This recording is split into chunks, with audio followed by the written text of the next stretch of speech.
Welcome to Cam Look, your dose of the Cincinnati Art Museum. Every Tuesday and Thursday, a staff member or volunteer will be sharing an object from the collection and posing questions for discussion. Please check back in every week for a new work and a new conversation. My name is Emma and I am the museum's tour coordinator, and today I will be talking about Samuel Best's tall case clock. In Gallery 107 in the Cincinnati wing, there stands an almost 9-foot tall clock. The tall case clock was produced in roughly 1810. Best was born in England in 1776. His family were craftsmen who worked as silversmiths, jewelers, watchmakers, and clockmakers.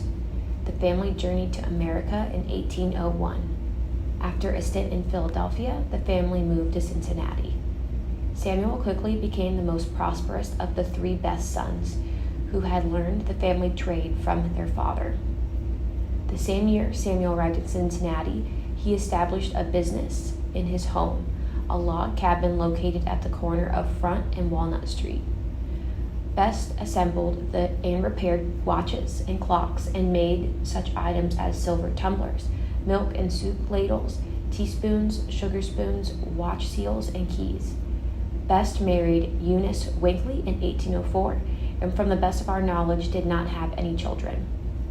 By 1805, Best was regularly advertising his business in local papers, an indication of his success. The following year, he published an advertisement which read, "A smart, active lad of about 12 or 14 years of age, wanted as an apprentice to the clock and watchmaking and silversmith business." During this time, Best expanded his business and began to mend seals, rings, and thimbles. With the city's growth came a refinement of taste, and in general, Cincinnati residents became much more astute. In response to this, Samuel Best, a Renaissance man, began offering French lessons in his home in 1814. The classes were held in the evenings for men, but women who wanted to learn the language were able to do so in the afternoon between 2 and 4. As his business continued to thrive, he involved himself in making engraving plates that were used to print money for the city's banks. Best's whereabouts are unknown after 1817, and he is not listed in the city's first directory, published in 1819. It is known that he moved to Rising Sun, Indiana, and lived there for a number of years towards the end of his life. He died in 1859. The clock's case is made of mahogany and cherry wood with maple veneer and inlay. 3 round brass finials with pointed tips are on the top of the pediment.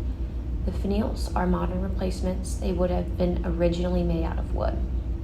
Just below the pediment is the patera, the decorated oval ornament on the clock. It is inlaid with a classical urn and 3 flowers.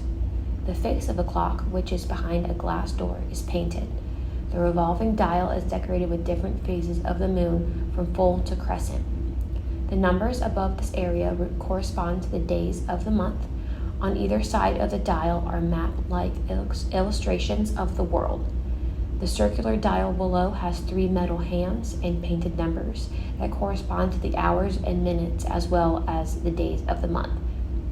Around the dial are painted floral motifs in red, green, and gold.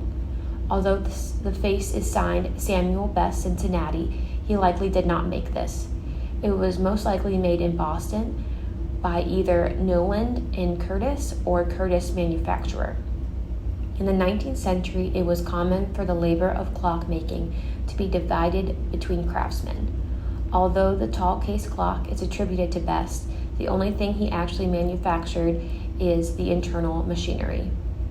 During the Federal period, 1789 to 1815, the tall case clock was one of the most expensive objects in the American home.